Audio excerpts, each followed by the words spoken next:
사람이 살아가면서 어떤 일에 대하여 확신을 갖고 있는 것과 불안해하는 것과는 굉장히 차이가 있습니다.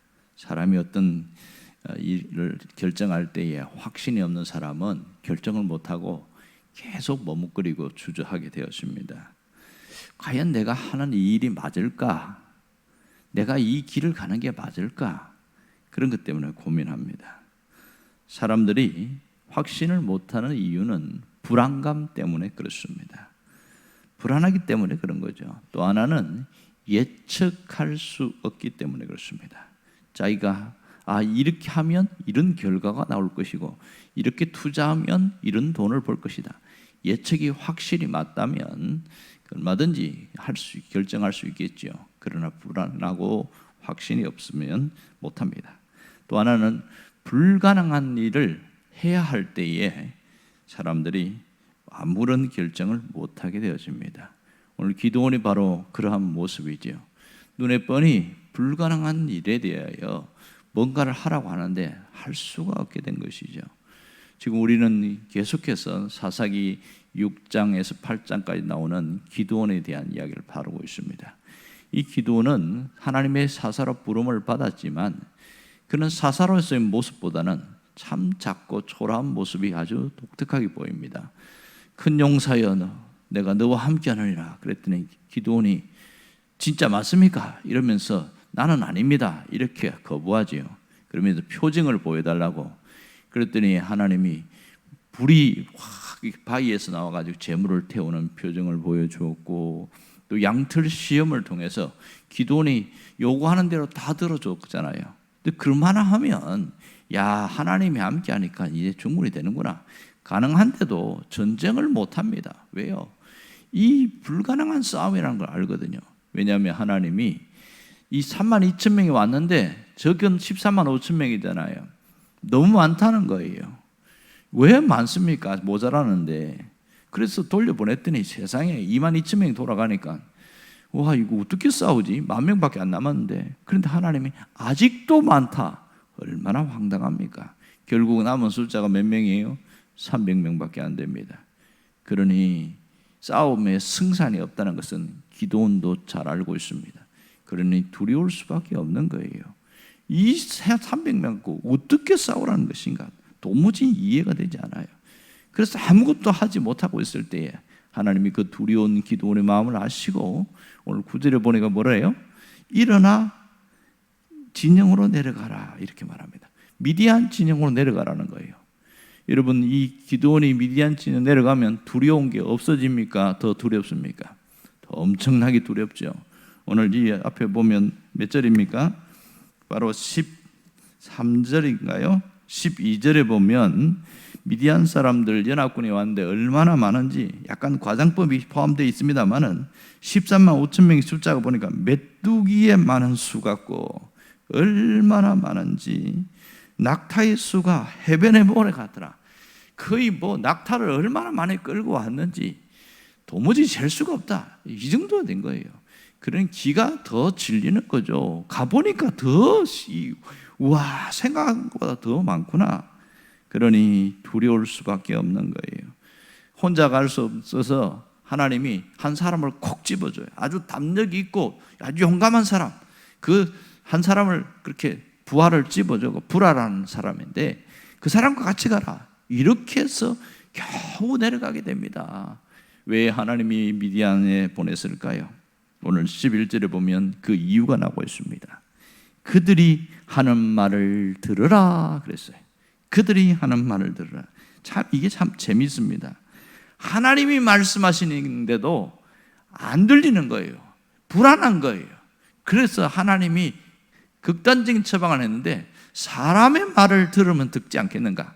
하나님이 말씀하셔도 안 들으니까 이제는 그들이 하는 말을 들으라 이런 얘기를 하고 있습니다. 그 다음에 그 말을 들으면 그 후에는 내 손이 강하여질 것이다. 이 손이라는 게 뭐예요? 능력을 말합니다. 그러면 그 후에 내 능력이 강하여질 것이다. 이렇게 말씀하고 있습니다. 자, 오늘 기도원이 적진에 내려갔더니 어떤 모습입니까?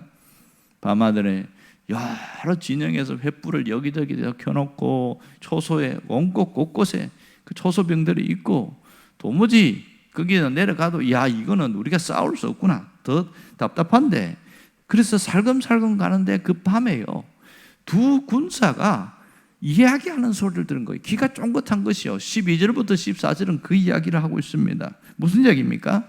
꿈 이야기를 하고 있는 거예요. 보래, 내가 꿈을 꾸었는데 희한한 꿈을 꾸었다 이러면서. 무슨 꿈인데? 세상에 보리떡 하나가 한 덩어리가 굴러오더니 자꾸 눈덩이처럼 커지더니 점점 커져가지고 그게 위로서 내려오더니 우리 그 진영에 있는 장막을 확 이리저리 다 휩쓸어 버렸다. 이게 무슨 꿈이냐 그러는 거예요. 참 희한하네, 우리가 말도 안 되는 이상한 꿈이네, 개꿈이다, 이렇게 끝나야 되잖아요. 그런데 그 옆에 있는 병사가 해석을 하는데 기가 막히게 해석하는 거예요. 뭐라고 그럽니까? 야 이거는 다른 꿈이 아니고 그 요아스의 아들 그 기드온이 있잖아, 그 기드온의 칼이 이렇게 우리가 휘두르는 거야. 그래서 모든 미디안 우리 진영 사람들 자기들끼리 하는 얘기인데 우리는 곧 죽게 될지도 몰라, 뭐 이런 얘기를 하고 있는 거예요. 자, 여러분, 이 보리떡이라는 거 있잖아요. 당시 유목민들, 베두인들이 늘 즐겨 먹는, 가난한 사람들 먹는 음식입니다. 보리떡 한 덩어리 넣어갖고 이걸 불에 확 던지는데요. 그러면 그 불 속에서 은근히 익어가지고 그걸 갖고 이제 양식으로 먹고 그렇게 한다는 겁니다. 그런 익숙한 그 보리떡 이야기를 끄집어낸 것이죠.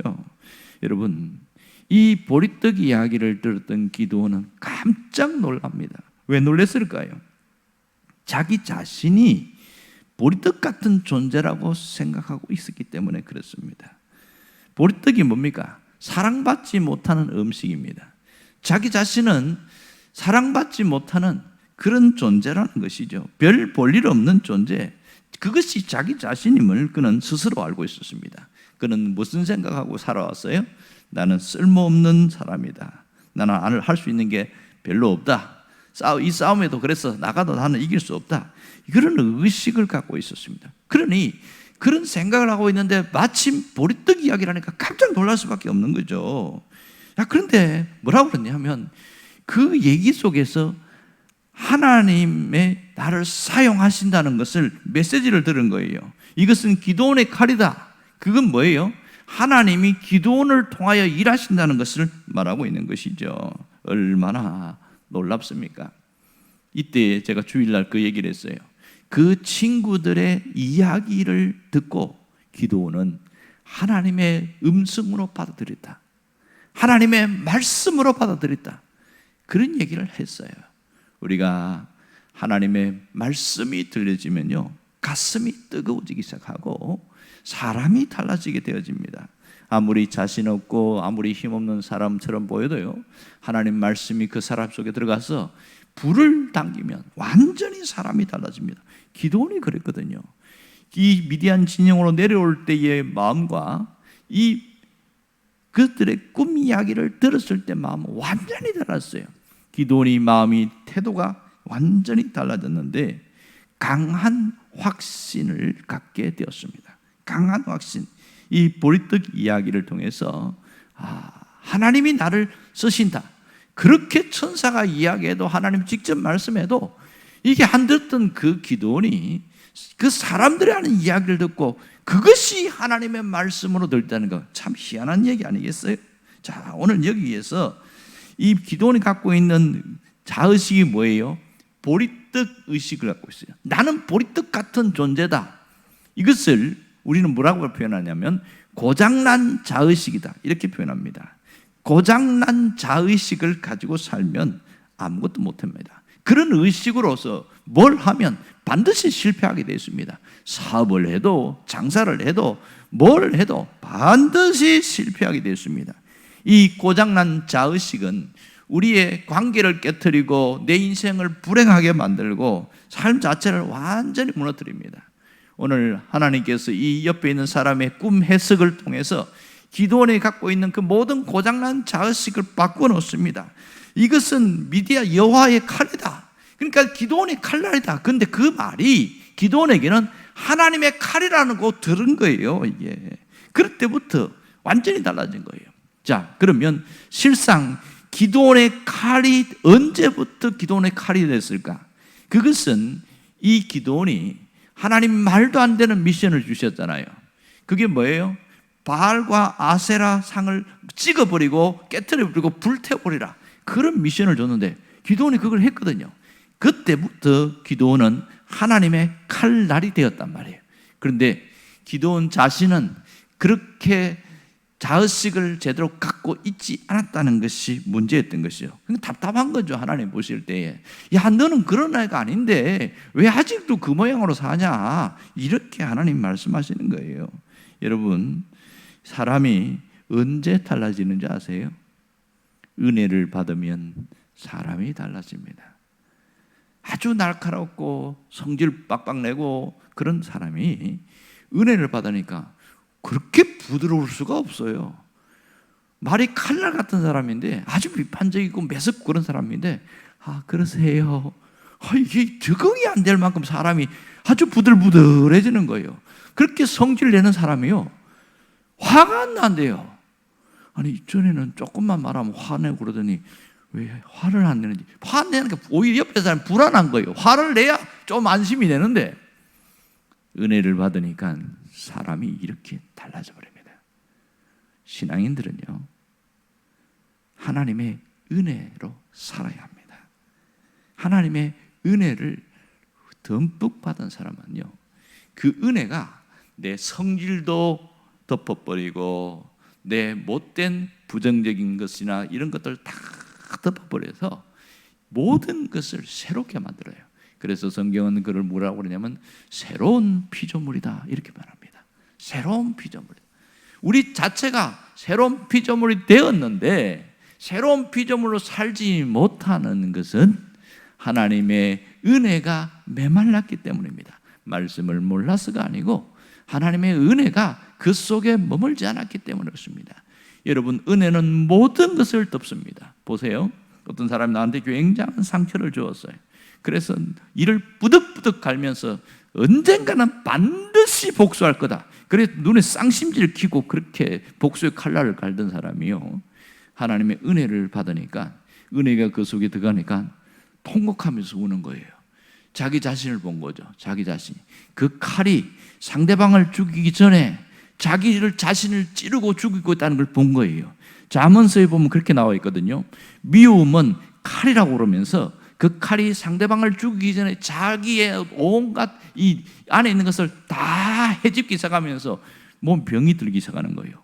야, 저 사람 죽이기 전에 내가 죽는구나, 회개하기 시작하는 거예요. 이게 저절로 됩니까? 은혜가 임하니까 자기 자신을 거울로, 말씀의 거울로 보게 된 거죠. 그러면서 야, 이러면 안 되겠구나.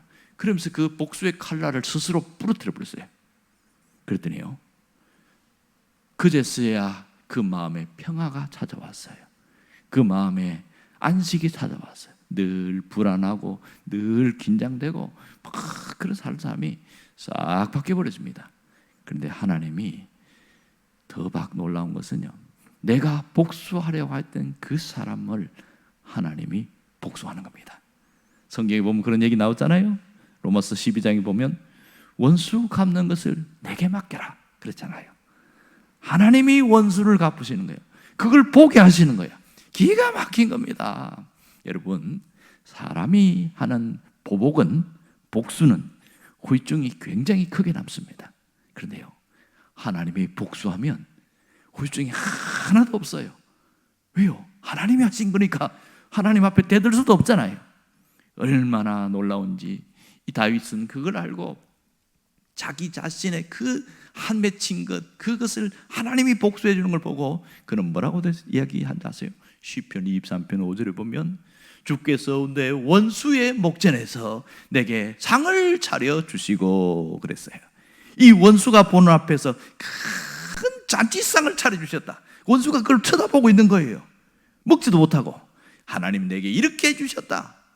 이렇게 이야기하고 있습니다. 여러분, 우리가 은혜가 메마르면 신앙생활 자체가 피폐해집니다. 자기 성질대로 살아가게 되어져요. 원래 내 성질이 못된 게 아니고요, 변질되어진 거예요. 원래는 순수하고 착하고 참 진실한 성격이었는데 세상의 온갖 죄와 찌들고 씻으면서 내 성격이 비틀어져 버린 거예요. 이게 하나님은 우리가 정말 소중한 존재라고 말씀하시는데 내 자의식이 비틀어져 버리니까 나는 못났고 불쌍한 존재고 나는 그렇게 별볼로는 존재고 자기의 열등의식과 그 열등 어떤 비교의식으로 꽉 차 있는 거예요. 그러니 편안하게 살 수가 없는 거죠. 왜 그래요? 은혜가 메말라서 그렇습니다. 우리는 이런 생각합니다. 성격부터 고쳐야 돼. 성격을 고치는 게 중요한 게 아니에요. 못 고칩니다. 죽을 때까지 못 고칩니다. 그럼 어떻게 해야 돼요? 하나님의 은혜 안에 있으려고 해야 됩니다. 이것을 바울은 잘 알고 사도행전 13장 48절에 보면 뭐라고 그러냐면 항상 하나님의 은혜 가운데 있으라 그랬어요. 항상 은혜 가운데 있으라. 바울이 그랬거든요. 내가 살아보니까 은혜 밖에 있더니 너무너무 힘들다는 거예요. 너무너무. 그런데 하나님의 은혜 안에 들어와 있으니까 이처럼 좋을 수가 없다는 거예요. 하나님이 어떻게 일하실지 기대가 되어지고요. 현실은 아무것도 없는데 하나님이 어떻게 나를 끌고 하실 것이 소망이 보이기 시작하고 내 마음이 편안하고 그 안에서 천국이 이루어지는 것이죠. 여러분, 이 기도는 고장난 자의식을 갖고 있었다가 이 꿈 이야기를 통해서 하나님이 주신 올바른 자의식을 갖게 되었어요. 그게 뭐예요? 나는 하나님의 칼이라는 거예요. 나는 하나님이 쓰시는 사람이라는 여호와의 칼이라는 그 자의식을 가지면서 완전히 달라져 버렸어요. 사람이 보이지 않았습니다. 군대가 보이지 않았어요. 무기가 보이지 않았어요. 그건 괜찮다. 하나님이 하시면 된다. 그러고 나가는 거예요. 어떻게 이렇게 담대해질 수가 있습니까? 하나님의 말씀이 그 속에 들어왔을 때에 가슴이 뜨거워지니까 놀라운 변화가 일어나는 겁니다. 나를 묶고 있는 이 고장난 자의식이 완전히 깨뜨려지기 시작하니까 사람이 달라지고 새로운 변화가 일어난 것이죠. 여러분, 하나님은 우리가 이 기도원처럼 달라지기를 원하고 있어요. 고장난 자의식을 버리고 내가 하나님의 칼날이라는 온전한 이 자의식을 갖기를 원하는 겁니다. 그래야 내 마음이 편하고 내 삶이 윤택하고 내가 모든 것이 달라지는 거예요. 내 눈이 다르게 보이는 거예요. 사람을 볼 때에 고장난 자의식을 갖고 있는 사람은 단점만 봅니다. 아이고, 왜 저 옷을 저렇게 입었어? 머리는 왜 저 모양으로 했어? 아이고, 이제 인상이 마음에 안 들어. 모든 게 마음에 안 들어요. 하지만 하나님이 주신 온전한 자의식을 회복하면 장점이 먼저 보이기 시작합니다. 만일 내가 누군가를 볼 때에, 어떤 사건을 볼 때에 부정적으로 보이는가 긍정적으로 보이는가, 그것을 통해서 진단해야 됩니다. 아직 내가 잘못되고 있구나. 부정적인 게 먼저 보인다면 정말 하나님 앞에 간절히 기도해야 됩니다. 하나님, 내가 하나님 은혜 안에 들어가겠습니다. 하나님, 내게 은혜를 주세요. 은혜를 달라고 간절히 기도해야 돼요. 그럴 때 우리는 그 은혜 안에 머물 수가 있게 되어집니다. 그러면 어느 날부터 긍정적인 게 보여요. 장점부터 보입니다. 저 사람은 저게 좋고, 저 사람은 말을 참 예쁘게 잘한다. 저 사람은 사람이 어떻게 그렇게 진실할 수가 있어. 그게 보인단 말이에요. 이게 이래야 내 마음이 편하고 행복하지. 그러지 않겠어요? 그러면 내 입에서 어떤 말이 나올까요? 야, 너 똑바로 살아. 그런 말 안 합니다. 할 수 있어. 괜찮아. 용기와 격려의 말이 나오게 되어 있습니다. 그리고 자기 자신을 향해서도 지금은 부족하지만 하나님을 내게 은혜를 주셔서 나는 점점 좋아지고 있어. 자기 자신을 볼 때도 다르게 본다는 거예요. 이게 진짜 신앙생활입니다. 여러분, 하나님의 은혜 안에 머물기를 바랍니다. 하나님이 주시는 이 온전한 자의식을 갖기를 바랍니다. 그래서 내 마음이 항상 주님 안에서 풍요롭고 다른 사람을 볼 때도 늘 하나님의 눈으로 보게 될 때 참 모든 게 좋아 보이는, 이게 은혜 안에 살아가는 사람입니다. 그러니 말은 저절로 달라지게 됐습니다. 말을 바꾸려고 하지 마시고요, 내가 하나님의 은혜 안에 머물려고 애를 써야 됩니다. 이게 가장 우선적으로 해야 할 일입니다. 하나님의 은혜 안에 머무는 것은요, 하나님의 말씀이 내 안에 들어오면 되는 거예요. 내가 하나님의 말씀을 붙들고 있으면 되는 거예요. 어렵지가 않습니다. 그럴 때 그 사람은 늘 은혜 속에서 사람이 달라지게 되는 겁니다. 오늘 주님은 우리가 이런 삶을 살기를 원하고 계세요. 여러분 모두가 이렇게 변화되기를 간절히 바랍니다. 기도하겠습니다.